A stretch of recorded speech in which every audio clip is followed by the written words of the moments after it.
모두 반갑습니다. 여기 베이비 부머 세대들 많이 계시죠? 다들 사느라 고생이 많으십니다.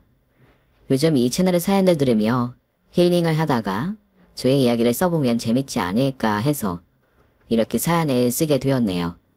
그럼 재밌고 신나고 눈물나고 시원한 저의 이야기에 귀를 기울여 주시길 두 손 모아 단청합니다. 저는 7남매 중 넷째입니다. 어릴 적에는 그래도 잘 사는 집의 딸이었어요. 아빠가 축산업을 하셔서 밥 잘 먹고 학교를 잘 다녔죠. 중학교 때 아빠가 돌아가시자 가세가 기울게 되었고 오빠와 언니들은 독립해서 각자 돈을 벌기 시작했어요. 저는 중학교까지 졸업한 뒤에 마을에 있는 장터에서 심부름이나 잡일을 시작했습니다. 독립 자금을 모아 18살에 고향에서 조금 떨어진 시내로 떠나기로 했습니다. 엄마와 동생들과 헤어지는 게 조금 힘들었지만 좁은 집에서 계속 살 수 없으니 하루라도 빨리 떠나는 것이 나았습니다. 떠나기 전에 중학교 때 은사님을 찾아가서 인사를 드렸어요. 김옥도 선생님 오랜만이에요. 현정이 아니니? 이게 얼마만이야? 선생님 인사드리러 왔어요. 선생님 덕분에 중학교를 잘 졸업했고 그동안 모은 돈으로 독립하게 됐어요. 선생님은 제가 중3 때 학비가 없어서 중퇴를 하려고 했을 때 당신이 대신 내주셨어요. 그것 말고도 많은 가르침을 주셔서 제가 마음속에 항상 감사하게 생각하는 분이었죠. 우리 현정이는 너무 아깝다. 예쁘고 똑똑해서 공부를 오래 했으면 좋았을 텐데 선생님이 많이 도와주지 못해 미안해. 아니에요. 선생님 아니었으면 중학교를 졸업하지 못했을 거예요. 선생님, 저 떠나게 됐어요. 가끔 여유가 되면 찾아뵐게요. 그래, 연락이 끊기지 않았으면 좋겠다. 넌 내 막내 동생하고 얼굴도 닮았고 성격까지 비슷해서 특히나 많이 아끼던 아이야. 그럼 독립해서도 씩씩하고 건강하게 잘 지내야 해. 네, 선생님. 그동안의 은혜 감사합니다. 은사님께 인사를 드리는 것이 마지막으로 고향을 떠났습니다. 제가 처음 구한 일자리는 가구 공장의 보조 겸 경리였습니다. 그 당시 중졸인 제가 들어가기에 과분한 자리였죠. 월급도 고향의 일터보다 1.5배는 더 많이 받았답니다. 야근이 있어서 추가 수당도 나오고 좋은 점이 많았어요. 3년의 가구 공장에서 일했는데 회사 사정이 안 좋아지면서 직원들을 대폭 해고했습니다. 명단에는 제 이름도 있어서 다른 일을 구해야 했네요. 또 다른 공장을 찾아봤지만 사정들이 다 비슷해서 일자리는 거의 구해지지 않았습니다. 그런데 아주 운이 좋게 식품 공장에 들어가게 되었어요. 양념장 파트를 맡게 되었어요. 대량으로 생산을 해서 무거운 재료를 여러 번 날라야 했고 배합하는 과정에서 실수만 하지 않으면 충분한 일이었습니다. 그곳에서 20대 중반까지 일하다가 곧 재료를 납품하는 남자와 눈이 맞게 되었습니다. 첫사랑이자 끝사랑이 그 남자의 거라 확신이 들어서 청혼을 받자마자 결혼을 결심하게 되었어요. 남편의 집안도 저희 집안 형편과 비슷해서 양가 집안에서는 바로 승낙했어요. 그런데 그 시절 결혼식은 사치라고 여겨져서 혼인신고만 하고 바로 신혼살림을 차렸습니다. 결혼한 지 6개월 만에 임신을 하게 되어 식품공장을 그만두게 되었어요. 힘을 많이 쓰고 몸에 무리가 많이 가서 다른 직업을 선택하기로 했어요. 남편은 저에게 식품공장에서 쌓아온 노하우로 반찬 사업을 해보라고 했습니다. 여보, 당신 식품공장에서 일도 많이 했고 손맛도 좋아서 반찬 잘하잖아. 이번 기회에 가게 하나 내서 운영해봐. 내가 뒤에서 지원 팍팍 해줄게. 정말? 당신은 내가 손맛이 있다고 생각해? 그럼. 우리 어머니가 해준 음식보다 당신이 해준 게 훨씬 맛있다고 했잖아. 어지간한 식단보다 당신이 훨씬 잘해. 내가 보기엔 당신은 반찬 가게로 대박 낼 사람이야. 당신이 그렇게 말해주니까 기가 사네. 좋아, 해볼게. 절대 망하지 않도록 최선을 다해볼게. 당신이 어떻게 할 사람인가? 다만 힘들까봐 걱정인데 임신 중에 할 수 있겠어? 그야 당연하지. 놀면 뭐해. 난 일하는 치질이라서 나가서 돈을 벌어야 해. 좋아, 해보자. 나중에 애기 나오면 우리 어머니한테 맡기면 되니까 도전해보자고. 그렇게 남편의 도움으로 반찬 가게를 열게 되었습니다. 밑반찬과 김치 몇 가지를 해서 팔아봤는데 장사는 중간 이상이었어요. 가게가 시장 안에 있었고 반찬 가게도 여러 군데 있으니 저 혼자 대박날 거라고 기대는 하지 않았습니다. 또 임신 중이라 큰 욕심을 부리지 않고 시간을 정해놓고 일했으니 매출은 매우 평범했습니다. 이듬해 딸애를 낳고 몸을 풀고 준비가 되었을 때 새로 시작하는 마음으로 반찬 가게를 열었습니다. 기존에 있던 반찬들을 똑같이 팔면서 두세 가지 반찬을 추가하기로 했어요. 남편은 제가 만든 시금치 무침과 갈비찜을 꼭 추가하라고 조언해줘서 일단 하던 반찬에서 2가지만 추가했습니다. 몇 주 동안은 큰 반응이 없었는데 어느 날 예약 전화가 걸려왔어요. 사장님, 갈비찜 있어요? 네, 있어요. 얼마나요? 네, 5팩 정도 있습니다. 그런데 손님 예약을 하시겠다는 거예요? 네, 제가 갈비찜 다 살 테니까 다른 손님들한테 팔지 말고 심게 두세요. 1시간 뒤에 도착하거든요. 부탁 좀 드릴게요. 아, 네, 손님 감사합니다. 조심해서 오세요. 시장에서 일하며 반찬을 예약하는 일은 처음이었습니다. 다들 가게를 들렀다가 있는 것만 사가셨지. 이렇게까지 예약하는 경우는 가게 문 열고 처음 있는 일이었습니다. 그 손님은 그날 갈비찜을 들고 매우 가볍고 기쁜 걸음으로 나가셨어요. 그렇게 제 반찬을 좋아해 주시니 일할 맛이 나더라고요. 그런데 갈비찜의 인기는 이제 시작이었습니다. 판매 개시한 지 1달 하고 보름 뒤부터는 가게 앞에서 줄을 서서 갈비찜을 사러 오셨답니다. 손님, 갈비찜은 다 팔렸는데 어떡하죠? 죄송합니다. 아니, 너무한 거 아니에요. 한 사람당 한 팩씩만 팔든지 해야지. 다른 사람들도 사장님 갈비찜을 기다리고 있는 게 안 보이세요? 제가 여러 팩씩 팔았더니 갈비찜을 못 사고 떠나는 손님들이 화를 내셨습니다. 그래서 어떻게 할까 고민하다가 반찬 가짓수를 줄이고 갈비찜을 늘리기로 했습니다. 새벽 일찍 일어나서 준비해서 판매했는데 그래도 모자랐습니다. 직원을 1명 뽑아서 갈비찜의 양을 몇 배로 늘리고 다른 반찬은 계속해서 줄여나갔어요. 매출은 10배 이상으로 불어나서 대박의 맛을 보며 재밌게 일했습니다. 세월이 흘러도 갈비찜의 인기는 여전했고 저희 세 식구가 배불리 잘 먹고 여유롭게 지낼 수 있었습니다. 남편은 식재료 납품 일을 하면서 저에게 질이 좋은 돼지 갈비살을 제공해줬어요. 딸애가 중학교 졸업할 시기까지 세 식구가 각자 맡은 일에 최선을 다하며 지내고 있었는데 어느 날 남편이 차 사고가 크게 나서 가정의 금이 크게 가게 되었습니다. 여보, 선생님 제 남편 언제쯤 깨어나는 거죠? 수술은 최선을 다했지만 지금부터는 환자의 의지가 중요합니다. 기다리는 방법 말고는 없습니다. 그럼 언제 깨어날지 모른다는 건가요? 네. 마음의 준비를 조금 하고 계시는 게 좋을 듯 합니다. 유감입니다, 보호자님. 남편의 머리를 크게 다쳐서 수술했지만 일주일 동안 깨어나지 못했어요. 결국 남편은 심정지로 세상을 떠났습니다. 그 이에 장례를 치르고 아무것도 하고 싶지 않았어요. 그렇게 열심히 성실하게 살아서 뭐하나 싶은 생각이 들더라고요. 사람이 언제 어떻게 될지도 모르니 장사고 가게고 다 때려치우고 싶었습니다. 그런데 그런 마음은 곧 비켜나갔고 딸을 위해 돈을 많이 벌 생각을 하며 가게에 복귀했습니다. 며칠 문 닫았다고 손님들이 가게 앞에 문전성시를 이뤘더군요. 손님들 죄송합니다.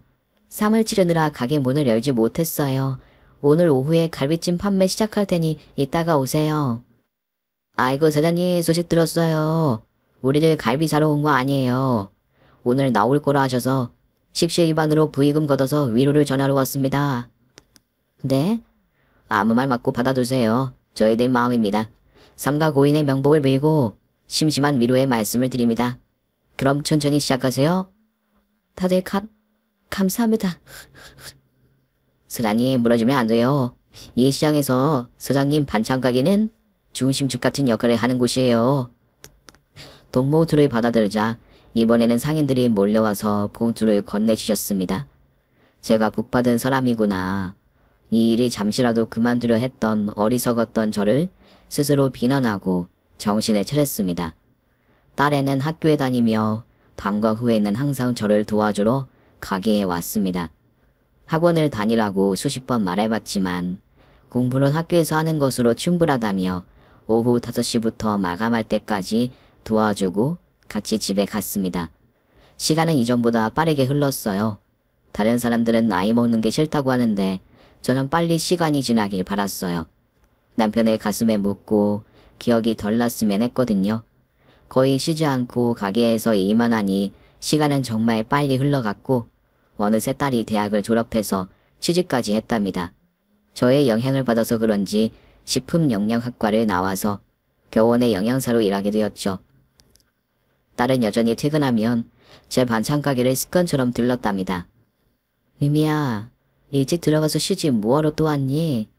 엄마, 마음에 없는 말씀 좀 하지 마. 내가 오길 눈이 빠지게 기다린 것 같은데. 그래 보이니? 역시 우리 딸은 엄마 마음을 잘 아네. 어서 와서 마무리 좀 같이 하자. 내일 할 거 세팅하면 되지? 그래. 그런데 유미야, 넌 결혼 언제 할 거냐? 나는 최대한 빨리 하고 싶어. 자식 낳고 싶거든. 나 같은 딸을 낳아서 엄마 마음을 알고 싶어. 시집 가려고? 그럼 엄마는 외롭겠네. 난 평생 딸내미를 옆에 끼고 살고 싶었는데. 욕심도 많으시네. 이 딸내미는 인기가 많아서 금방 품절될 겁니다요. 하긴 네가 날 닮아서 남자들한테 인기가 좀 있겠지. 에이, 엄마는 아빠가 첫사랑이라며. 그런데 인기 있을 틈이 있었나? 그래도 체내 때는 나 좋다고 쫓아다니는 총각들이 많았다. 가구공장 다닐 때도 나의 꼬시려던 남자와 셋이나 됐고 네 아빠 만나기 전에는 여러 명이 줄을 섰어. 그러셔? 엄마는 재혼 생각 없어? 재혼은 무슨 바빠 죽겠는데 남자 만날 새가 있겠냐? 이제 엄마도 좀 쉬어. 가게는 직원들한테 맡겨도 되잖아. 쉬엄쉬엄해. 아니 아무리 그래도 날 보고 찾아오는 손님들이 많아서 아직은 쉬고 싶지 않다. 나중에 황혼 재혼이나 하면 모를까. 당장은 생각 없다. 그럼 나 시집 가면 혼자 지내도 괜찮겠어? 당연히 안 괜찮지. 그래도 결혼은 시킬 테니까 걱정하지 마라. 너 시집 보낼 돈은 있으니 언제든 신랑감 있으면 데리고 와. 우리 엄마만 믿고 남자만 만나면 되겠구만. 딸애가 저를 도와준 게 1, 2년도 아니고 오랜 시간이었으니 결혼은 제대로 해서 보내고 싶었어요. 그런데 딸애는 생각보다 빨리 결혼할 남자를 데리고 왔습니다. 20대 후반에 결혼할 남자친구를 데려왔어요. 예비 사이는 저 잘 아는 총각이었습니다. 아니 김씨 총각, 우리 딸이랑 사귀는 사이였어? 두 사람이 언제 종분이 한 거야? 그동안 김씨 총각 가게에서 맨날 밥을 시켜 먹었는데 이제야 두 사람이 사이를 밝히는 거야? 아 사장님, 아이고 이제 어머님이라고 불러야겠네요. 어머님 죄송합니다. 니미가 제 분수에 넘치는 사람이라 쉽게 말씀드리지 못했어요. 아시다시피 저는 부모님도 안 계시고 고졸에 가진 것도 없잖아요. 내가 그런 걸 따질 사람으로 보이나? 이보게 나는 중졸이야. 학교 못 다녀도 지혜롭게 잘 사는 사람들이 지천에 널렸다고. 그리고 부모님 안 계신 게 자네 잘못인가? 학창시절에 부모님이 돌아가시고 자네 혼자 고생하며 지내온 거 보통 힘든 일 아니네. 이것만 봐도 아주 훌륭하고 성실한 사람이야. 어머님, 저를 너무 과대평가하셨네요. 그냥 남들 사는 거랑 별반 차이 없습니다. 아무튼 내 딸이랑 인연이 되어 결혼하겠다고 하니 놀랍기도 하지만 반갑기도 하네. 이제 보니 둘이 잘 어울리네. 예비사위는 시장에서 가까운 곳에서 김밥과 다양하고 저렴한 메뉴를 파는 식당을 운영하고 있었어요. 제 점심은 항상 사위 식당에서 시켜 먹었죠. 음식을 할 줄 아는 친구라서 언젠가는 대성할 거라 확신했는데 제 딸과 결혼하기 전까지는 두각을 나타내지는 못했답니다. 딸과 사위 둘 다 20대 청춘이었으니 결혼하면 재밌고 열정적으로 잘 살겠거니 생각하고 후다닥 결혼식을 해치웠습니다. 딸은 딸대로 병원에 영양사로 열심히 일을 했고 사위도 식당 문을 더 일찍 열어서 손님 한 사람을 더 받으려고 노력하며 지냈습니다.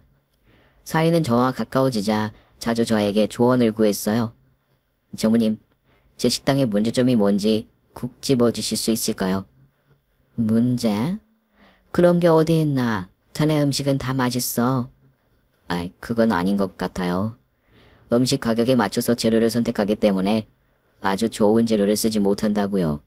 장모님도 아시잖아요. 그렇긴 한데 가격 대비 아주 맛있는 집이야. 자네 식당이 망해가는 것도 아닌데 너무 고심하는 거 아닌가? 아이, 그냥 조금 더 빨리 성공의 레드카펫을 밟고 싶어요. 유미한테 자랑스러운 남편이 되고 싶고 장모님께도 인정받는 사이가 되고 싶고요. 난 김서방, 자네를 처음부터 인정했는데 뭘 더 인정해달라는 건가? 그렇게 고민이면 내가 도움을 줘볼까? 도움이요? 자네 식당에 내 반찬을 쓰면 어떨까? 내가 당분간은 돈을 받지 않겠네. 한번 시도해볼까? 장모님 반찬이 너무 고퀄리 찔러서 앞부담이 커요. 반찬이 메뉴보다 고급이면 좀 그렇잖아요. 내 생각이 짧았구나. 그럼 단순하게 생각해볼까? 내 가게가 뭐로 유명하지? 갈비찜이죠. 맞아. 그런데 갈비찜을 재워놓고 팔지 조리해서는 팔진 않아. 그럼 설마 저 식당에서 갈비찜을 팔아보라는 말씀인가요? 역시 말귀를 잘 알아듣는구만. 바로 그거야. 내가 갈비 레시피를 전수해 줄 테니 간판 갈고 테이블 바꿔서 새로 시작해보지 않겠나? 재료 납품업자부터 해서 모든 걸 다 가르쳐 주겠네. 그리고 우리 집에 오는 손님들한테 사위가 내 갈비를 찌고 구워서 판다고 소문도 내주면 큰 도움이 될 거야. 우와, 듣기만 해도 벌써 배가 불러요. 바로 그거요, 장모님. 그럼 저 바로 인테리어 공사부터 할까요? 저한테 갈비찜 비법을 전수해 주실 거죠? 가족인데 당연히 전수해 줘야지. 한번 해보자고. 사위에게 도움을 줘서 꼭 성공시켜주기로 마음먹었습니다. 일주일 동안 인테리어 공사가 진행되었는데 아주 깔끔하고 예쁘게 잘 해놨더라고요. 갈비를 구워 먹기 딱 좋은 가게로 보였답니다. 사위에게 모든 걸 전수해주고 장사를 시켜봤더니 처음부터 대박이었어요. 당연히 제 갈비의 레시피대로 팔았으니 안 될 리가 없었죠. 제가 반찬 가게에 오는 손님들에게 사위 가게에 홍보를 많이 한 게 큰 도움이 되기도 했고요. 사위의 식당이 대박 행진에 걷게 되자 딸은 퇴근하면 제 가게가 아닌 사위 식당으로 가서 일을 도왔습니다. 와, 손님이 엄청 많네. 이젠 내 반찬 가게보다 더 손님이 많네, 김서방. 나도 좀 도울까? 아이고요, 장모님은 앉아서 구경이나 하세요. 아니, 갈비 좀 드세요. 바로 내오겠습니다. 이 사람아, 내가 갈비는 질리게 먹는데 여기서 또 먹으라고. 나 신경 쓰지 말고 일하게. 나도 테이블 치우는 걸 도울 테니까. 어서 줄 서서 기다리는 손님들한테 음료수라도 하나씩 드려. 손님이 돌아가지 못하게 잡으란 말이야. 역시 장모님은 저보다 몇 수 위의 정석꾼이라니까요. 정말 중요합니다. 그리고 고맙습니다, 장모님. 사위는 1년 동안 식당 일에 모든 걸 건 사람 마냥 거의 쉬지도 않고 식당에만 붙어 있었어요. 해가 2번 바뀌는 동안 최선을 다하는 모습을 보고 감동도 하고 안심도 되고 그랬어요. 그런데 매출의 맛을 보았는지 사위가 어느 순간부터 변하기 시작했어요. 반찬 가게 일을 마치고 사위 식당에 가면 직원들만 고생하고 있었고 서장인 사위는 어디에 갔는지 보이지 않았습니다. 일주일에 한두 번 그러면 이해를 하겠지만 식당에서 얼굴 보기가 힘들어서 아무래도 충고를 해줘야 할 것 같았습니다. 김서방, 자네 요즘 뭐하고 다니나? 식당은 직원들한테 맡기고 뭐하고 다니는 거냐고. 아, 장모님 오셨어요? 어제 친구들하고 술 한잔하고 왔습니다. 자네는 술을 하루 종일 마시나? 식당에 코빼기도 보이지 않던데. 손님 많고 장사 잘 되니까 허파에 바람 들었나? 초심을 잃어버린 것 같은데, 자네. 손님들이 언제까지 그렇게 찾아주실 것 같나? 가게를 내버려둬도 계속해서 장사가 잘 될 것 같지? 그건 착각이야. 아무리 갈비 맛이 좋다 해도 형편없는 사장이 운영하면 오래가지 못하고 망하게 돼. 장모님, 잔소리 하시러 오셨어요? 저도 사람입니다. 시험시험 이래도 될 위치가 됐으니까 이러죠. 제가 식당을 버리고 놀러 다니는 것처럼 말씀하시는데 전혀 그렇지 않아요. 재료 준비랑 관리는 매일 하고 있다고요. 그건 당연히 해야 할 일이고. 아, 잔소리 듣기 싫으네. 장모님, 그냥 좀 가주세요. 아무리 가족이어도 저희 부부가 사는 집에 막무가 들어 찾아오는 거 썩 좋지 않습니다. 내가 매일 왔나? 한두 달에 한 번씩 들렀고 오늘은 충가하러 온 거야. 자네 정신 차리라고. 그래서 나는 정신 차리고 잘하고 있으니까 신경 끄시라고요. 사위는 돈맛을 보고 180도 달라졌습니다. 이런 날이 올지도 모른다는 예상은 하였으나 너무 심하게 바뀌어서 화도 나고 걱정이 되었어요. 사람이 갑자기 잘 되면 어깨에 벽돌이 올라가 거만해지기도 하고 안일해지기도 하니 잠시 사위를 내버려 두었습니다. 그리고 지켜보았죠. 그런데 사위는 식당 문제뿐만 아니라 제 딸과도 사이가 틀어졌습니다. 사위의 변한 모습에 실망한 딸이 잔소리를 많이 했더니 소리를 버럭 지르고 집안 물건을 집어 던지는 행동까지 했답니다. 유미야, 김수방이 또 난리친 거니? 집안 꼴이 이게 다 뭐야? 본성이 이런 놈이야. 나 미치겠네. 엄마 미안해. 싸우지 않고 잘 사는 모습 보여드려도 모자랄 판에 이런 꼴을 보여서 미안. 네가 무슨 잘못을 했다고 그런 소리를 하냐. 사과는 네가 아니라 김서방이 해야지. 요즘 김서방 뭐하고 돌아다니는 줄은 알아? 동천들 만나서 허세 부리고 예전에 도움받았던 사람들을 찾아다니면서 술 사주고 그런데. 아이고, 제일 큰 도움을 준 사람이 누군데 엄한 데 가서 술을 사고 다니냐. 엄마, 그이가 잠깐 정신을 놓은 것 같으니까 조금만 기다려보자. 또 이러면 나도 더는 참지 않을 거야. 또 집안을 때려 부수면 이혼하든지 할 거야. 사위가 변하고 나서 딸에는 처음으로 이혼 이야기까지 꺼냈습니다. 걱정이 이만저만이 아닌 시기라서 머리와 몸이 아파서 일하는데 지장이 생겼어요. 그런데 어느 날 딸애가 병원에서 퇴근하고 버스를 타려고 인도에 서 있었는데 전동 킥보드를 탄 남자가 속도를 줄이지 못하고 그대로 딸을 박아버렸습니다. 크게 다친 딸은 의식을 잃고 응급실에 실려가서 긴급 수술을 받게 되었어요. 머리 수술이라 아주 오랜 시간이 걸렸습니다. 의사 선생님은 언제 깨어날지 살아남을 수 있을지 모른다며 경과를 지켜보자고 했어요. 저는 그 말을 듣고 그 자리에서 혼절하고 말았습니다. 사위는 표정의 변화 없이 병원 휴게실과 중환자실 앞을 정신없이 왔다 갔다 하더라고요. 딸은 일주일이 넘어가는 동안 눈을 뜨고 정신을 몇 번 차렸다가 다시 눈을 감고 깊은 잠이 들었습니다. 그나마 의식을 찾기라도 해서 희망을 가지고 기다릴 수 있었죠. 잠시 병원을 나와 집에 가서 씻고 옷과 생필품을 챙겼어요. 그리고 식당에 가서 일하겠다는 사위를 보러 잠시 들렀습니다. 예상한 대로 직원들만 있었고 사장인 사위는 보이지 않았습니다. 직원 한 명에게 물었습니다. 이모, 오늘 김 사장 안 나왔죠? 언제 마지막으로 나왔어요? 사장님 부인이 사고 난 이후로 쭉 안 나왔어요.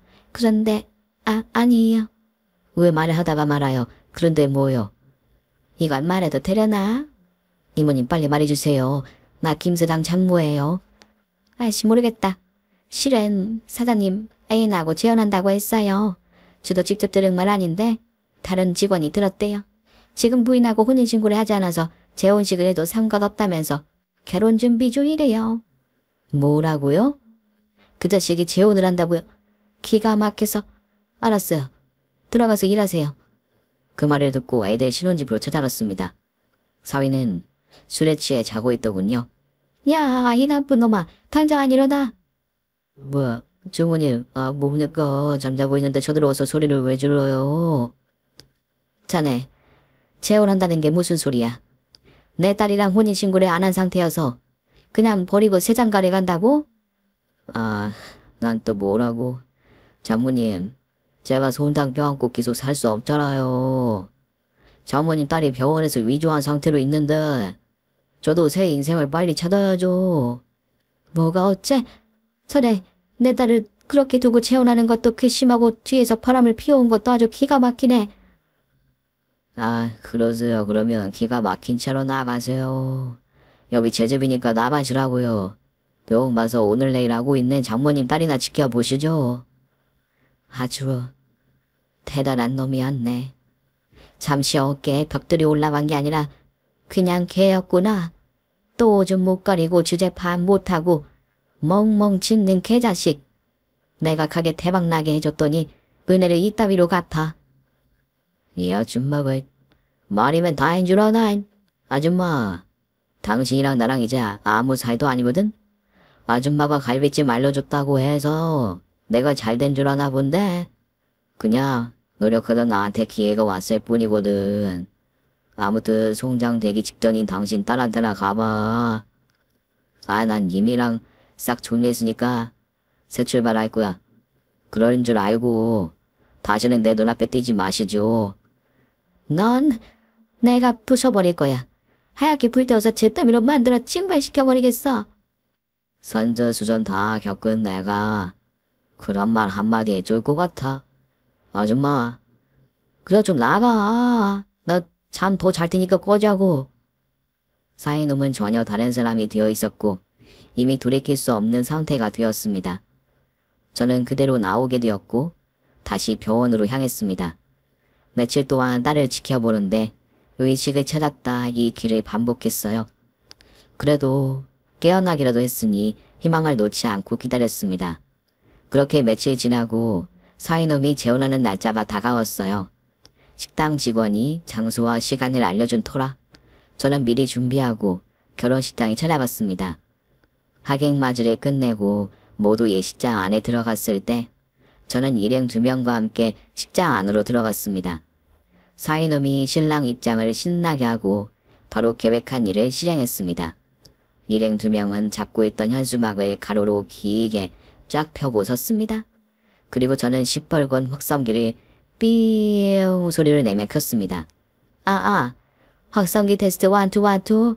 하객 여러분 안녕하십니까? 제 이름은 박현정입니다. 방금 신랑 입장한 놈의 장모입니다. 지금 제 딸이 사고로 위중한 상태인데 그 틈을 타서 총각 행세하면서 세장간에 가네요.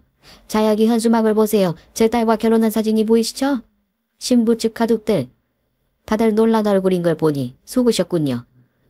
현수막에는 사위가 위중한 아내를 두고 바람을 피워 세장간에 간다는 문구를 써놓았습니다.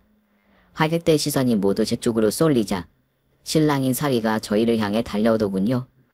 아니 아줌마 다 끝났잖아. 손정든 당신 딸 정리하고. 새롭게 시작하겠다는데 왜 방해를 하는 거야? 내가 이 결혼에 얼마나 많은 투자를 한 줄 아나? 당장 나가. 경찰 부르기 전에 꺼지라고.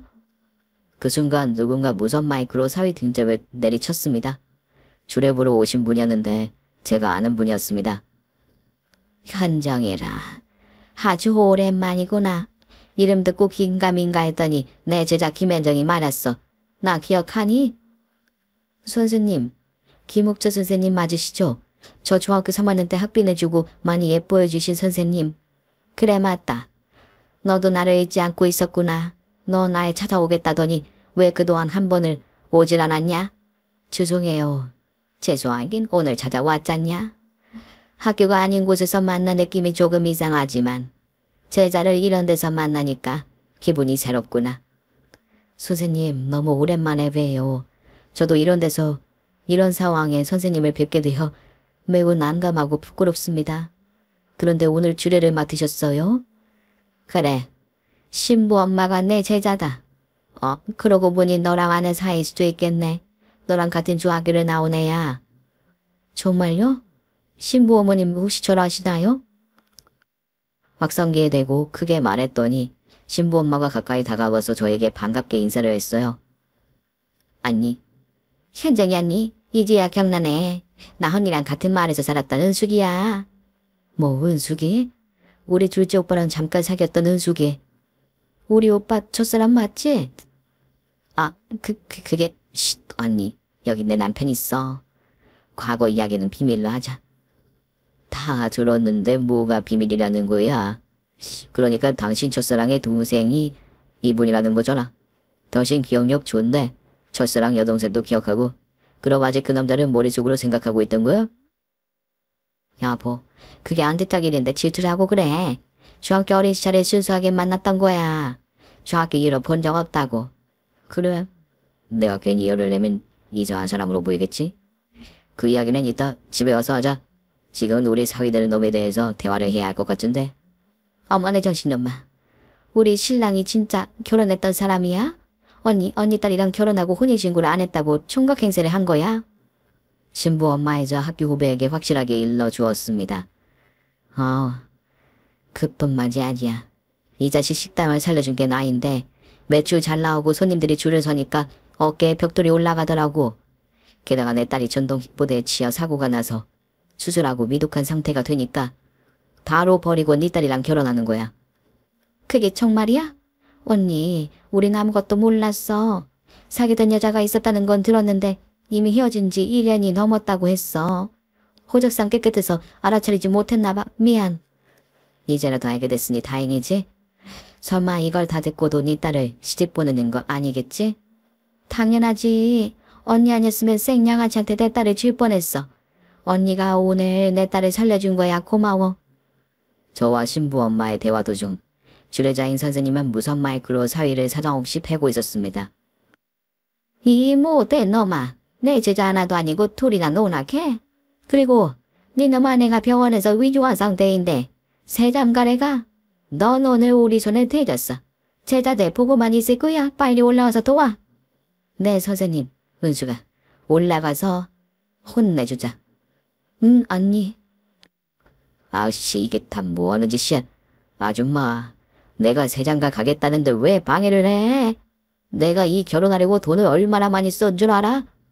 신혼집을 내 집이랑 식당 담보로 마련했다고.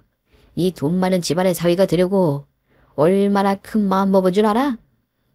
머리가 없는 짐승을 거두지 말라더니 내가 큰 실수를 했다. 너 오늘부로 처절하게 망하고 일어서지 못하게 반송장을 만들어주겠어. 은수가 이 자식 잡아봐. 언니 잡았어. 좋아. 일단 날라차기 한 방 먹이고 시작하겠어. 제 날라차기는 높임 차지 못하고 사위놈의 하복부를 날렸습니다. 끄 소리가 나면서 몸을 반으로 접은 사위는 저의 싹꺼킥으로 면상을 세게 날려줬어요. 싹꺼킥, 이 기자식아. 내 딸을 배신하고 내 은혜를 원수로 돌려준 네 놈의 죄를 단단히 치르게 해주겠도다. 아줌마, 이제 다 끝났어. 나 세장가 가는 거 물거품 됐다고. 내가 이 집안의 사위가 되려고 쓴 돈이 얼마인 줄 알아? 그 돈이 다 내 갈비를 팔아서 번 돈이잖아. 이 날벼락 맞아 반으로 쪼개져도 시원찮을 놈아. 돈은 못 참아. 내 결혼식 망쳤으니 아줌마 당신도 이미 옆으로 보내줄게. 모녀가 똑같이 되져봐. 서현놈이 주먹을 쥐고 휘두르는 순간 은사님이 마이크를 사위놈 다리 사이로 세게 올려쳤습니다. 꺽! 명정이다. 마누라가 위독한데 세장간에 되고 싶었던 이유는 바로 그것이 문제였지. 처음부터 그게 달리지 않았더라면 바람도 피우지 않았을 거야. 자, 다시 한번 간다. 빠사! 내 어느돌이야. 감각이 없어. 수반일 거야. 내 그곳이 어떻게 되진 않았을 거야. 김서방, 그렇게 궁금하면 꺼내서 확인해봐. 이 미치다 죽뭐야.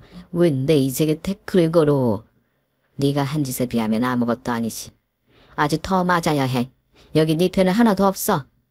일시 다들 비켜. 이깟 결혼 안 하면 그만이야. 난 능력이 있으니까 다른 여자 꼬셔서 세정각 가면 그만이라고. 도망가려고. 누가 보내준대? 은수가. 선생님. 정의 이름으로 이놈을 혼내줍시다. 그래, 다시 내 마이크 공격한다. 언니, 나는 키릴이 있어. 오늘 키 커 보이려고 쉬는 이 키릴로 저놈의 낯짝을 뭉개버리겠어. 좋아. 동시에 공격이다. 하나, 둘, 셋. 사이낸스 장가 가는 날 먼지나게 두들겨 맞았습니다. 턱시도는 가액이 찢어져서 형체를 알아볼 수 없었고 사위놈의 온 몸과 얼굴은 시퍼런 멍이 들었습니다. 이윽고 예식장 보안 요원들이 들어오자 다들 쌀물처럼 빠져나갔습니다. 내 멍친 박힌죽 아줌마 그만 안 주겠어. 사위놈은 울부짖으며 그 자리에서 납작 엎드려서 움직이지 못했어요. 다들 집으로 돌아갔고 저도 은사님과 후배 은숙이를 데리고 병원으로 돌아갔습니다. 아이고 우리 현정이 딸이 저기 누워있구나. 딱하기도 하지. 얼마나 힘들까. 언니 비웃네. 언니 딸은 꼭 깨어날 거야. 나도 그랬으면 좋겠어. 희망을 놓지 않고 반드시 살았으면 좋겠어. 두 사람은 위로를 하고 돌아갔고 전 혼자 남았습니다. 이틀 밤을 새우고 집에 들어가 옷을 갈아입고 시장에 있는 제 반찬 가게로 나가봤습니다. 문을 닫았다가 손님들께 죄송해서 직원에게 일을 맡기고 온 상태라서 걱정이 되었는데 장사를 아주 잘하고 있더군요. 이모, 수고가 많아요. 제가 나와서 일을 못하는 상황이니 조금 더 도와주세요. 그럼요 사장님. 가게는 저희한테 맡기고 따님 걱정만 하세요. 고마워요. 그런데 별일 없죠? 아이 별일 있어요. 사장님 사위에 그놈 식당 문 닫게 생겼어요. 손님이 하나도 없어가지고 팔이 날리는 상황이에요. 아무래도 이 독한 아내를 두고 세장가 가려던 게 소문이 쫙 퍼져서 그런지 아무도 그 식당에 가지 않아요. 아 그래요? 한번 구경이라도 가봐야겠네. 알겠어요. 그럼 조금 더 수고해 주세요. 제 가게에 들러 장사가 잘 되는 걸 확인하고 사위의 갈비찜 식당으로 걸어갔습니다. 이야 완전히 망했네. 서당놈은 대낮부터 술을 처먹고 있고 어라 얘기 누구야. 내 인생을 구겨버리고 찢어버린 장모님 아니신가. 저분이 보이세요? 내 식당에 손님 하나 없는 거 눈에 보이냐고요? 그래 아주 잘 보여. 직원들도 다 도망갔나 보지? 그럼 남아있겠습니까? 내가 한 짓이 돈 내먹는 소문이 쫙 퍼졌는데 이제 만족하세요? 내가 망하기 직전이라 속이 시원하냐고요? 살짝. 아직 니놈 집이랑 식당이 살아있으니 복수는 끝나지 않았어. 그런데 곧 망하겠지. 자넨 이제 갈비를 팔지 못할 거야. 내가 전수해준 레시피라고 해도 손님들은 니놈이 해준 음식을 먹으러 오지 않을 거라고. 그래요. 맞습니다. 그래서 땅을 치고 후회하고 있어요. 내가 왜 그랬을까? 반성하고 있었다고요. 저문이. 술주정 들어주고 싶지 않네. 자네 꼴을 봤으니 그만 가봐야겠어. 그럼 마저 잘 망해먹게. 잠깐만요 정훈이. 어머님 저 좀 살려주세요. 사위는 술에 취한 몸을 비틀거리며 바닥에 철퍼덕 무릎을 꿇더니 두 손을 싹싹 빌었습니다. 정모님 저 살려주세요. 세장가 간다고 쓴 돈이 많아서 그거 갚으려면 장사 계속해야 해요. 정모님 아직 유미가 아무것도 모르니 우리만의 비밀로 하고 저의 죄를 덮어주시면 안 되겠습니까? 말 같지도 않는 소리를 하네. 이보게 자네는 이미 끝났어. 다시는 이 바닥에 발을 들이지 못할 거야. 내가 아니어도 상인들 손님들은 자네한테 이득을 주지 않을 거야. 그러니 빨리 정리하고 이 바닥을 떠나. 안 됩니다 정모님. 저 여기서 촌추를 다 바쳤어요. 다른 일은 못한다고요. 저 버리시면 진짜 큰일 납니다. 그 큰일이 일어나길 바라네. 난 그만 딸에게 가봐야겠어.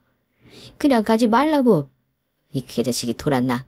야 컨셉을 하나로 정해 사이코인지 아첨꾼인지 하나만 해. 그래 사이코로 나가주마. 아줌마 네 갈비로 확 분질러주마. 사이놈은 진짜 돌았는지 저를 향해 돌진했어요. 그놈이 몸을 던지자 저와 식당 밖으로 떨어져 굴렀습니다. 이 자식이 끝까지. 나 혼자는 못 죽어. 뒤질 거면 다 같이 뒤져버리자고. 병원에 있는 네 딸은 알아서 뒤질 테니 당신과 나는 오늘이 시장 바닥에서 끝내자고. 오냐 네가 먼저 시작한 거니 날 원망하지 마라. 시장바닥 주변을 돌아보았는데 상인들과 손님들이 시선이 모두 사위놈에게 향해 있었어요. 그놈이 저에게 다시 몸을 던지는 순간 떡집 아저씨가 손바닥에 두툼한 시루떡을 사위 면상에 쳐박아 버렸습니다. 이어서 생선가게 아주머니가 양손에 든 고등어로 사위놈의 머리통을 빠서상 날렸어요. 또 저 때문에 장사가 안 된다고 울상이었던 다른 반찬가게 아주머니는 포기김치를 들고 와서 사위 면상에 김치 싸다기를 날려줬습니다. 그리고 상인들과 손님들이 사위놈을 흠씬 두들겨 패주었죠. 저는 한 걸음 물러나서 얻어터지는 사위를 구경했어요. 만신창이가 된 사위놈은 길바닥에 대자로 누워서 숨을 몰아쉬는 것으로 끝이 났습니다. 그리고 잠시 후 병원에서 전화가 걸려왔어요. 딸이 의식을 찾았고 저를 찾고 있다는 소식을 들었답니다.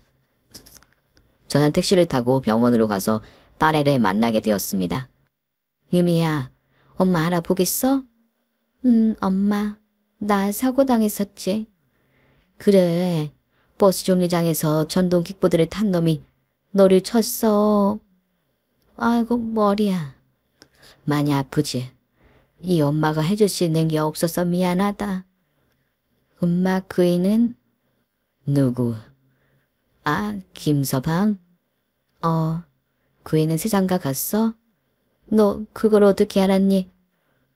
내가 사고 당하는 날 킥보드를 피하지 못한 이유가 그 애랑 통화 중이었어. 나더러 헤어지자고 말했거든. 여자가 생겼으니 좋게 끝내자고. 뭐? 전화로 통보했다고? 그럼 그 자식이 사고 원인이었네. 완전 개자식 양아치였어. 내가 그런 놈을 걸렀어야 했는데 사위로 허락을 한 게 잘못이야. 아니 엄마. 다 남자 보는 눈이 없는 내 탓이지. 아무튼 그놈 시장가 갔어? 아니. 엄마가 그걸 내버려 둘 리가 있니? 엄마가 가서 깽판 쳤구나. 그래? 예식장이 아수라장이 돼서 난리도 아니었지. 그리고 그놈은 이제 장소도 망했고 돈도 다 잃었어. 이야기는 기니까 천천히 들려줄게. 엄마, 나 태어나면 영양사 그만둘래. 다른 일 할 생각이야. 아이고 벌써부터 일할 생각이냐. 그냥 푹 쉬어. 다른 일을 하는 건 얼마든지 찬성이니까 일단 몸부터 추스르 하고. 응, 고마워. 딸내미는 2달간 입원 생활을 하고 집으로 돌아왔습니다. 몇 주 동안은 통원 치료와 재활을 했고 이후 몸이 정상적으로 움직일 수 있게 되자 저의 반찬 가게로 출근하기 시작했습니다. 엄마, 내가 돌고 돌다가 다시 반찬 가게를 찾아왔네. 아마 중학교 때부터 이미 여기가 내 일터라고 깨달았던 것 같아. 원래 뭐로 가도 서울만 가면 된다고 했어. 공부도 하고 좋은데 취직도 해봤으니 이젠 네가 하고 싶은 일을 하면서 살아도 좋지. 홈그라운드로 온 걸 환영해. 앞으로 부사장으로서 열심히 할게. 딸은 제 반찬 가게에서 일했는데 거의 갈비찜만 만들어냈습니다. 동네뿐만 아니라 타지에서도 주문이 들어와 택배 포장을 해서 판매하게 되었거든요. 똑똑한 딸이 인터넷 판매까지 해보자고 해서 발을 들였는데 이건 뭐 갈비가 부족해서 거래처를 여러 군데 계약해야만 했답니다. 장사가 잘 되는 만큼 베풀고 싶은 마음이 있어 취약계층 노인들과 보육원에 음식을 드리러 다녔고 노숙자 쉼터에도 식사를 한 달에 한 번씩 제공했습니다. 그러던 어느 날 구원에서 줄을 선 노숙자들에게 식판에 밥과 반찬을 담아주는데 낯익은 얼굴이 보였습니다. 3년 만이었지만 그 얼굴을 잊을 수가 없었죠. 바로 사위였습니다. 아니, 자네 노숙자가 된 거야? 나는 갈비찜 좋아한다. 하나 더 줘요 누나. 엄마, 이 인간 머리가 어떻게 됐나 봐. 그러게, 좀 이상하네. 오래 알아보겠어.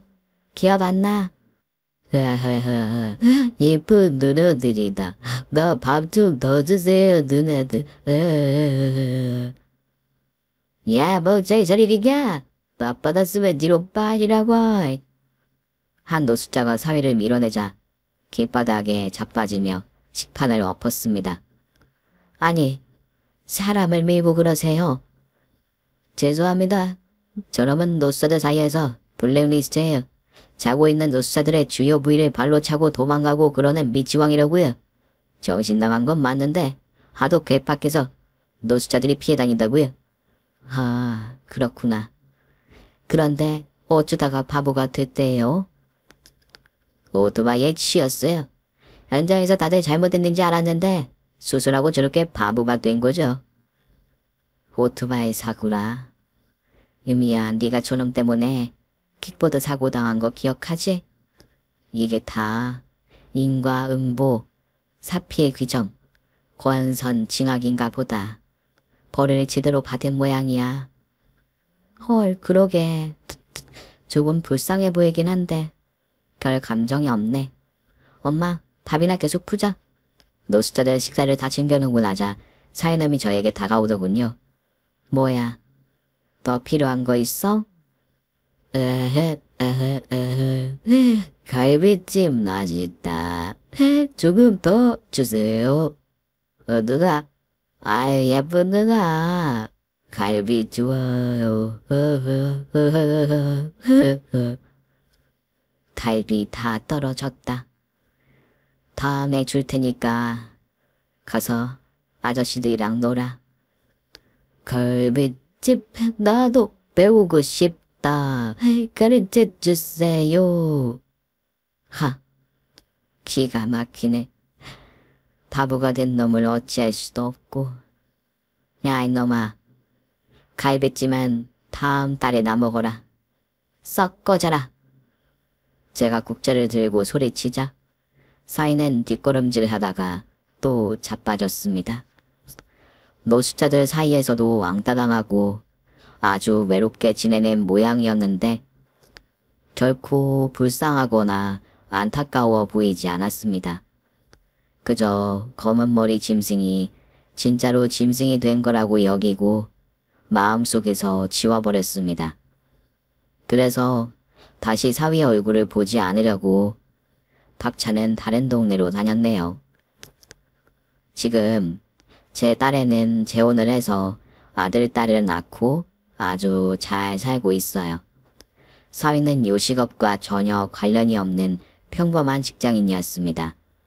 차라리 일이 겹치지 않는 게 훨씬 좋더라고요. 욕심도 내지 않고 자기가 맡은 일만 열심히 하는 사람이 100배, 1000배 나은 것 같습니다.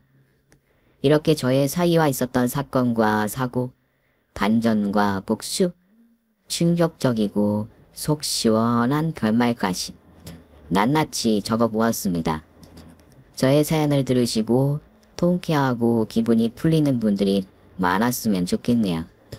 여러분, 머리 검은 짐승을 잘 구분하셔서 저와 같은 일을 당하지 않기 바랍니다. 여기서 저의 사연을 줄이도록 하겠습니다. 경청해주신 여러분께 감사드립니다. 안녕히 계세요. 오늘 준비한 사연은 여기까지입니다. 재미있게 들으셨다면 구독과 좋아요, 알림 설정까지 눌러주세요. 그럼 저는 다음 사연으로 찾아뵐게요. 오늘도 건강하고 행복하세요.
Hãy subscribe cho kênh Ghiền Mì Gõ để không bỏ lỡ những video hấp dẫn.